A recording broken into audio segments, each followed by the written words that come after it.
So, good morning. Today is July 26th, 2025.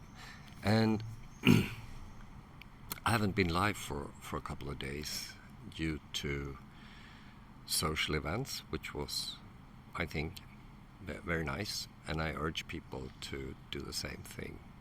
Go to meet people. You don't need to be the best friends or anything.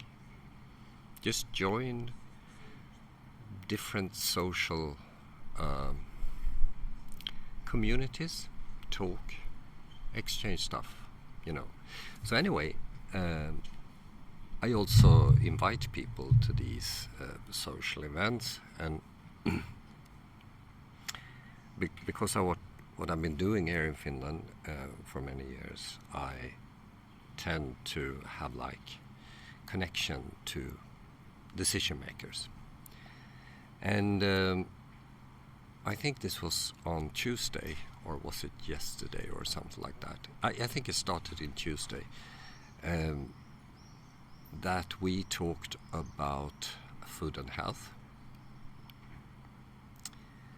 And if you remember, I'm a psychological scientist or a research psychologist, so I don't do psychotherapy, but I do psycho and nutrition education and coaching. I'm a former performance coach. I still do it, but not frequently, not equally frequently. So the dietary guidelines are very horrible. Nothing else has happened actually since the early 1980s. And what people talk about here in Finland is that not the knowledge per se, but the importance of the people who promote them. So this is a very hierarchical society. So I just give you an update about the issues that has been reported here in Finland by government arms. And I tell you, this is not an isolated event, but Finland has some issues that is far less prevalent in, for example, Sweden. And with the same peoples, you must wonder why certain health issues are so much more prevalent in Finland. So here we go. Child obesity, epidemic, okay? And the key point is that they discovered that kids have NAFLD, which is non-alcoholic fatty liver disease. This was 2020. 2 years later, Finnish women's relational aggressiveness, this is psychological violence in the home, is the big challenge. This is the police department.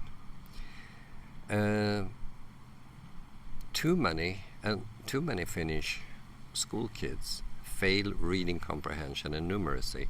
And numeracy is the foundation for instrumental and epistemic rational thinking. Well, here we go. This is the big issue. Finland has the biggest or largest, pardon my Swinglish, per capita prevalence of Alzheimer's, dementia. This is when you start to forget things in a bad way. In the world, and the prevalence is 100% bigger per capita compared to Sweden. And an important marker for Alzheimer's, this is a warning for everyone, is irrational aggressiveness. If you get annoyed, you're in your 30s and 40s, and you typically get irritated at people, and you stay irritated and even aggressive. Aggression is a precursor to Alzheimer. Work capability, the physical and mental ability to do a normal job, has deteriorated since 2010. This is government arms. It's the pension fund and the Institute for Welfare and Health who stated this in 2023. Then the research at the University of Helsingfors has collapsed. Helsingin Sanomat.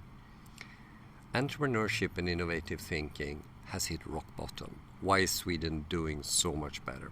So this is, he's an ombudsman at Citra, and he said this, it's a semi-government foundation, and he said this in December 2024. So why is this happening, and why is the prevalence of Alzheimer's and dementia so much bigger in Finland compared to Sweden? And as you know, I talk a lot about food, I talk about upbringing, but I also talk a lot about food. And here are 6 points. Our species are adjusted to eat bone marrow and meat. This is crucial for health. Meat is crucial for children's physical and mental development.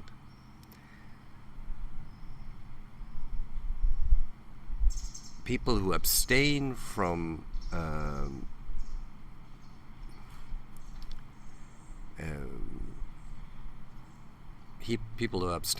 animal source food typically report anxiety, neuroticism, and depression. And salt, we need to eat 1.5 to 2.5 teaspoons a day to avoid things like cardiovascular disease. Now, there's no relationship, there's no correlation between salt and blood pressure. Consumption of sugar and ultra-processed stuff, this is not food, of course, but still we eat it, explain most welfare diseases like type 2 diabetes, high blood pressure, non-alcoholic fatty liver disease, and of course Alzheimer's and dementia, which sometimes are called type 3 diabetes. So what does Finnish government people recommend people to eat? And remember, I say it again, saturated fat, animal fat, is crucial, especially for brain health, and we need to eat salt. So they have like a nutrition delegation, and they claim they have sort of upgraded recommendations, which they don't, it's just the same. And they just reiterate like they have done since 1972, that people should limit the fat needed to sustain brain health, and salt, which is important to avoid cardiovascular disease. And I published this on Facebook. I said good night, because this is truly probably one main explanation why physical and mental health issues are so prevalent in this country. Dietary guidelines matter, and tragically they basically avoid the science. I'm going to be back this evening, and I would like to talk about this, so please join me with annoying questions.